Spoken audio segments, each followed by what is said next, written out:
Hi, I'm Dwayne Brown. Tonight on KPBS Evening Edition, parents divided over a bill that would make vaccines mandatory for California school children.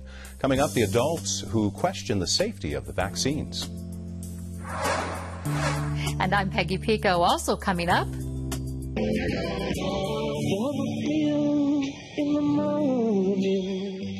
1969, the Grateful Dead at San Diego State University, how live music impacts social change. But first, in honor of Earth Day, what some local restaurants are doing to reduce plastic trash on San Diego beaches and waterways, and how you can join the effort. Showing off a plaza makeover, new life for a concrete desert in the middle of Balboa Park. KPBS Evening Edition starts right now.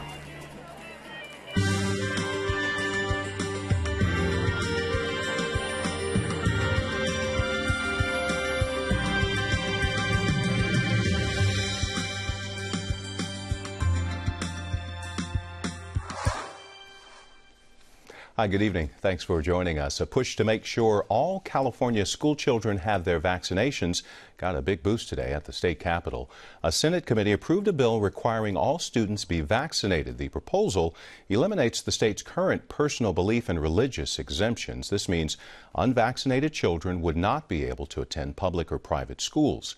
Medical waivers would only be available for kids who have health problems. Hundreds of opponents filled the committee room for today's vote. We all have the same goal. We don't want to bring back measles, we don't want to bring back polio, but we want to protect our children and the eradication of those. So let's come to the table objectively. Let's talk about how to move forward with safer vaccinations. The bill's got a long way to go. It's going to be a rocky road. I think we have to do our best to educate the public about what the benefits of immunizations are and put out the misinformation that's been propagated and expanded throughout the state. If approved, California would become one of only 3 states that require all parents to vaccinate their children as a condition of going to school. The bill now heads to the Senate Judiciary Committee for a hearing next week. The crime rate in San Diego County hit its lowest figure in 35 years. New information released today from the San Diego Association of Government shows the violent crime rate has declined since it peaked in 1992. Now, overall, the numbers show crime was down in several categories, from robberies to property crimes. The exceptions to the trend, though, were homicides, up by 6%. The number of domestic violence crimes were also up by 2%. Some of the possible factors contributing to the drop in crime rates here may be legislation that increased sentences, as well as gang activity, task forces, and crime prevention programs. Charges were dismissed today against a Southern California man who served 34 years of a life sentence for murder. A Ventura County judge dropped the case against 69-year-old Michael Hanline at the prosecution's request. He was freed from prison in November after prosecutors told a judge they were no longer sure he killed another man in 1980. The California Innocence Project showed DNA found at the crime scene didn't come from him. They say Hanline was the longest-serving wrongfully incarcerated inmate in California history. NFL is meeting today to discuss moving football teams to Los Angeles. Now in nearby Carson, a plan to build a new stadium for the San Diego Chargers and the Oakland Raiders is now on the fast track. The motion carries.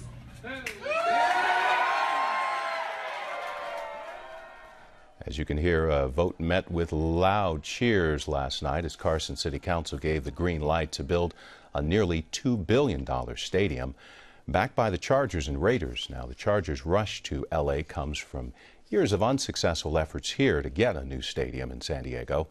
Inglewood is also in the running for a new facility for the St. Louis Rams. A San Diego councilwoman officially endorses a candidate to replace her. KPBS reporter Matt Bowler spoke with Marty Emerald about the move.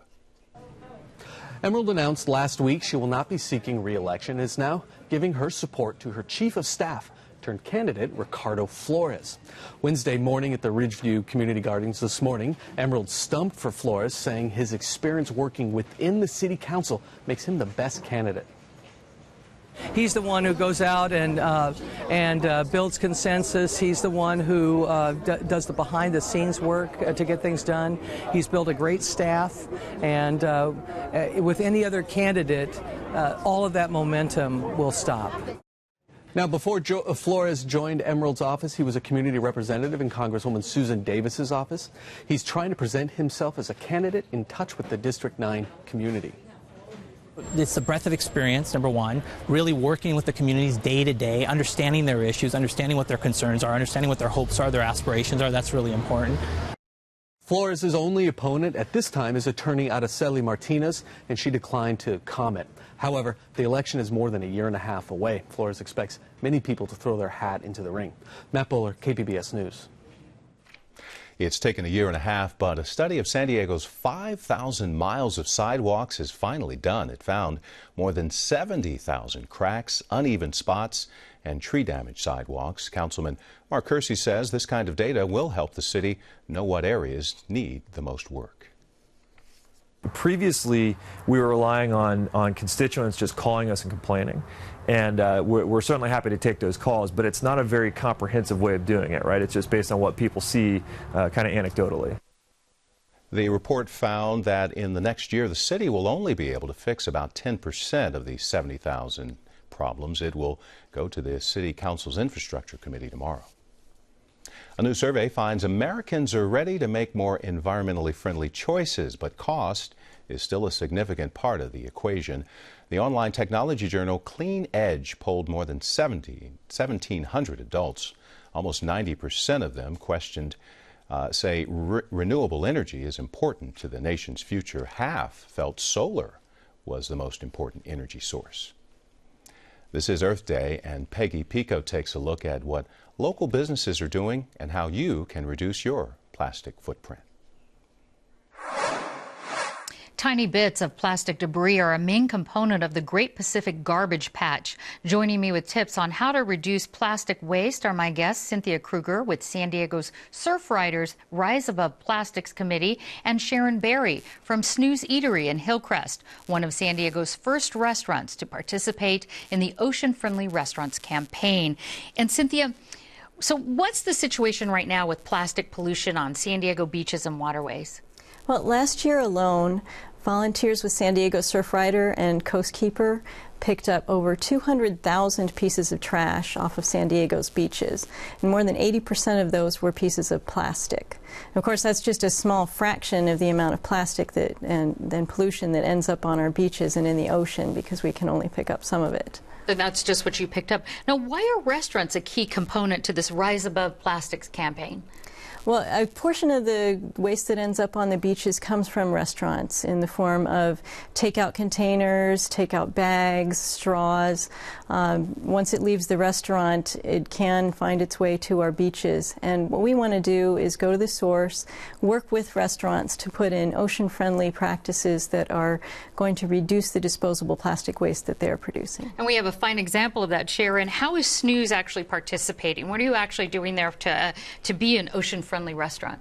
Well, at Snooze, we do things. We don't use styrofoam. We don't offer to-go silverware, to-go bags when people want to take food with them, napkins and such as that. And we follow the city's recycling ordinances. We separate our trash. We use the composting that the city offers as well.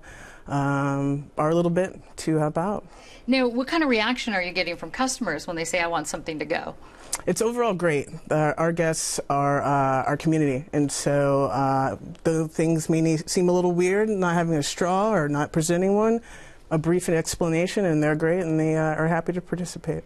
And Cynthia, how many other restaurants in San Diego are participating, and what do they need to do to qualify to participate?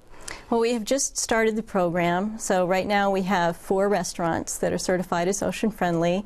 The 2 Snooze locations in Hillcrest and Del Mar, and also Wonderland in Ocean Beach and Bayside Landing in Pacific Beach. Okay, so the requirements then, yeah. So the requirements, there are 3 that are mandatory. The restaurant needs to use no styrofoam. They need to make sure that they're following the legally mandated recycling practices, and they need to use only reusable tableware for on-site dining. Reusable, so metal or anything not plastic? Yes, plates, cups, dishes that are going to be washed and reused for the next diner. In addition to that, they need to pick from a list of 6 other criteria, 3 criteria, such as not providing straws unless they're asked for, and not selling beverages in plastic bottles. And let's talk about that specifically, because you guys brought some samples. So, Sharon, so what do you have here? What do you offer here that that helps your customers participate in ocean-friendly eating experience? What I brought is our Snooze Canteen. It's something that we offer. It's a reusable drinking item, keeps items very hot, very cold. That we come in, we offer you a great mug of coffee, but if you come in with one of these, we'll happily fill that up while you enjoy your meal.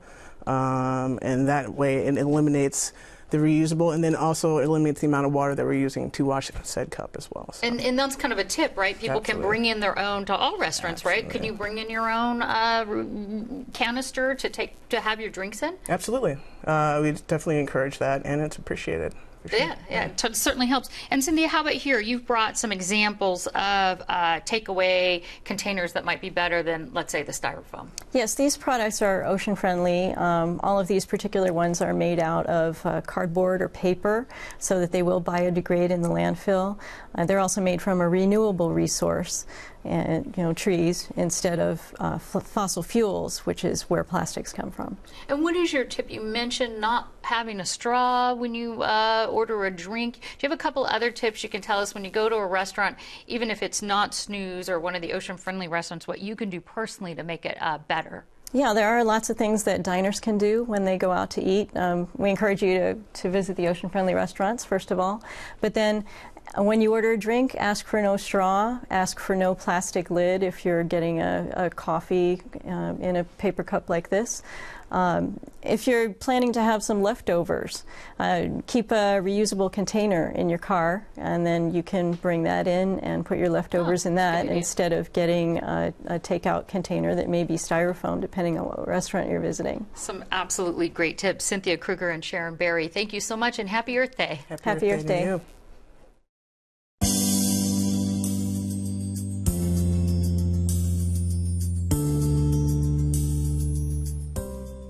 When the city barred parking in Balboa Park's Playa de Panama, the idea was to open it up to pedestrians, but the area in front of the San Diego Museum of Art remained lifeless, concrete desert, if you would, in the center of the park, until now. KPBS culture reporter Angela Carone says the plaza has a new look. Doesn't this look a whole lot better? This is great. Mayor Kevin Faulkner is referring to the new tables and chairs in the Plaza de Panama, part of an overhaul of the former parking lot. Colorful umbrellas now add shade, and kids play on a new artificial lawn. Addressing a small crowd Wednesday, the mayor said the additions will make the plaza a gathering space. And as you can see, just a little creativity, a little extra effort, a little opportunity for people to come and to gather can make all the difference in the world between a space and a public space. The $117,000 installation is only temporary. It was funded by Southwest Airlines and the San Diego Foundation. Angela Carone, KPBS News. The 1915 Panama, California Exposition gave rise to Balboa Park, the Balboa Park we know today. It was also a touchstone for San Diego's women's movement. KPBS editor Tom Fudge explains how women fought to be part of the nation's world fairs. Even a cursory knowledge of American history tells us the early 20th century was a turning point for women's rights. The right to vote was secured nationwide in 1920. University of San Diego historian Molly McLean points out women in the West came to the party earlier than that. The territory of Wyoming gave women the right to vote in 1869, followed by Colorado, Idaho, Utah, California in 1911. But that wasn't the only thing that women wanted. She says they wanted some recognition of their place in history and the contributions they had made. And so part and parcel of that would be to get involved in the world's fairs. to make sure that they had women's buildings of their own in which they could display women's work. Molly McLean has written about the involvement of women in the 1915 Panama, California Exposition. She is also a ninth-generation San Diegan who can trace her ancestry back to Francisco Lopez, who accompanied Father Serra to what would become our fair city. McLean says the movement to guarantee female participation in the world's fairs began in Chicago, which would be the site of the World Columbian Exposition of 1893.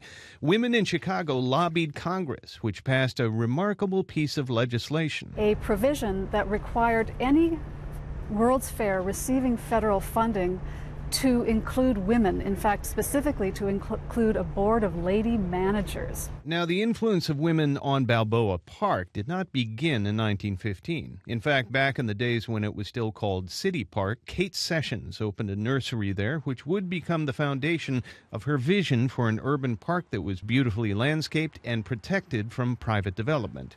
Nancy Carroll Carter with the Friends of Balboa Park said Sessions earned her nickname, Mother of Balboa Park. She was such a strong advocate of the park throughout her entire life. She was always someone who was promoting the park, trying to help people understand why it was important to preserve the park. So she was just the park's #1 cheerleader. But that didn't mean the men behind San Diego's 1915 exposition were inclined to welcome the contributions of women. San Diego did not receive federal funds and was therefore not subject to the congressional mandate. In part, the organizers of the expo feared that if women were involved, they would try to ban the sale of alcohol. The women's movement at the time was closely linked with the temperance movement. But then some of the male resistance was just plain old chauvinism. One of the women lobbying the exposition later joked that the men imagined a women's board as a polite synonym for a squabble court where the poor dears would meet, discuss, weep, and even fight with umbrellas as weapons, and then proceed to sulks and hysterics. What they got instead was a threat they could not ignore. A group of San Diego women promised the exposition organizers that they would, if they didn't get involved, they would take that news to every women's club in the country, and essentially threatening a female boycott of San Diego's exposition in Balboa Park, which would, again, financially be very detrimental. And so the men caved. On the sale of alcohol, the temperance movement also caved. Beer and wine were sold at San Diego's Panama, California Exposition. The expo had a woman's board housed in the California building, now the Museum of Man. Along with many social events, the Women's Board sponsored live concerts and a public nursery, which allowed many more women to attend the exposition. They also brought many events focused on politics and labor. A modern art exhibit organized by Alice Klauber would lead to the foundation of the San Diego Museum of Art in Balboa Park. In 1915, San Diego was not just a cultural backwater. It had a group of women who were modern, far-thinking, activist women who believed that San Diego could be an incredible progressive community, and they wanted to showcase their achievements and achievements of the city to the world. And they would do that at the Panama, California Exposition here in Balboa Park.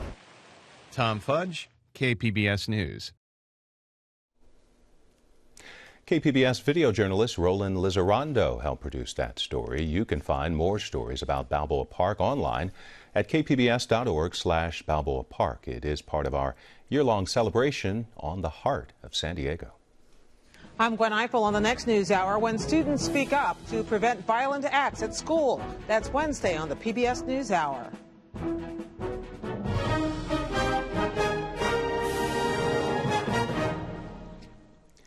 Memories of Operation Frequent Wind are tied up with bows right now aboard the USS Midway Museum in San Diego. Scott, these yellow ribbons were placed by visitors who've come recently to the Midway. What do they represent? Well, they represent the 58,300 Americans who made the ultimate sacrifice in Vietnam. In just the last 2 weeks, thousands of San Diegans as well as groups have come aboard to pay tribute. Join KPBS for a live broadcast aboard the USS Midway commemorating the fall of Saigon 40 years later. That's this Friday night, right here on Evening Edition, beginning at 5. From Bob Marley to Metallica and Madonna, generations of great musicians have performed at San Diego State University over the last 50 years. Peggy Pico takes a look back. This ought to take you back to 1969 to be exact, when the up-and-coming Grateful Dead performed at SDSU.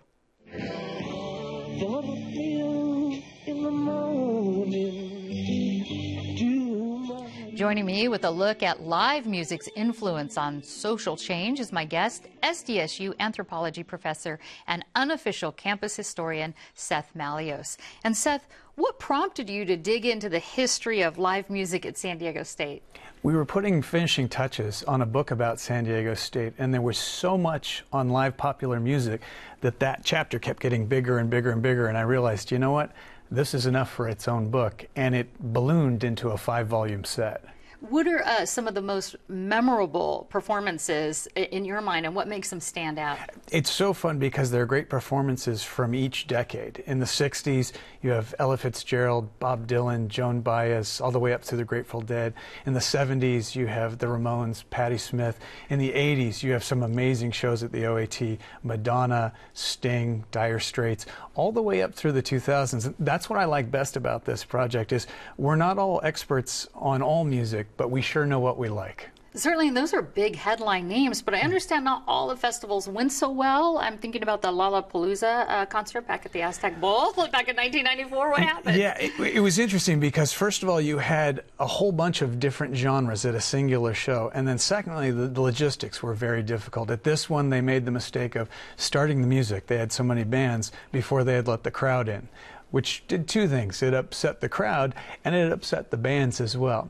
Secondly, they had a very tight schedule in terms of getting all these bands in. That schedule was upset when the bassist for one of the bands, the Breeders, was hit with a shoe, and they stormed off stage, and so suddenly the schedule was just complete garbage.